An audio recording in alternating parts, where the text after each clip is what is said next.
Some scholars have called it the most important case in the history of the Supreme Court.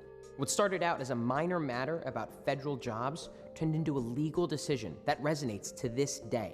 You want legal drama? You got it. This is the story of Marbury versus Madison. In 1800, Thomas Jefferson defeated John Adams in the presidential election. Just before he left office, Adams appointed a bunch of judges from his Federalist Party to the District of Columbia courts. These appointments were approved by the Senate and signed by the president. Great, but there was a holdup. The last step before these judges could take office was a commission, a formal piece of paper that said essentially, this is their job and these guys are good to go.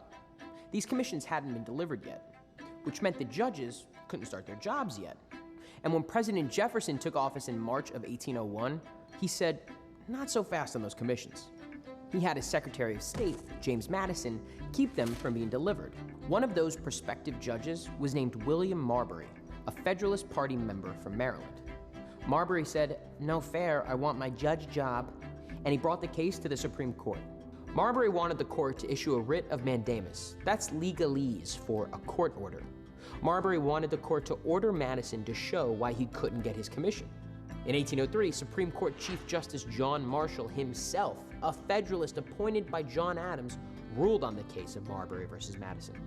He saw this as an opportunity to establish some important legal precedents, decisions that extended way beyond whether or not Marbury got his job. First, Marshall ruled that Marbury had the right to receive his commission. So that means I get my judge job, right? Relax, Marbury. Marshall also ruled that Marbury had a right to remedy, to have his wrong righted. Okay, so I get my job. Yeah, not so, relax, Marbury, chill out, buddy. There was a third part to Marshall's decision, and this is what made Marbury versus Madison so important. Marshall ruled that the Supreme Court didn't have the power to make Madison hand over Marbury's commission. So wait, what? In making his ruling, Justice Marshall had the court rule on itself. Marshall brought up the Judiciary Act of 1789. This was a law that gave the Supreme Court the power to rule in cases just like this.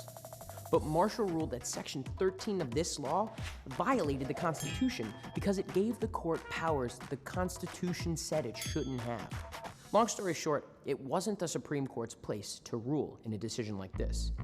In striking down the Judiciary Act of 1789, Marshall also struck a blow against the authority of Congress. The Constitution, as Marshall put it, was the supreme law of the land.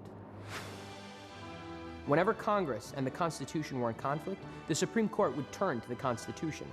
This is called judicial review, and it's been an important function of the Supreme Court ever since. In relinquishing the power it was granted in 1789, the Supreme Court defined its emerging role for the young nation. The court staked out its claim as a branch of government equal to and independent of Congress and the executive branch. All that from a case about someone's paperwork not getting delivered.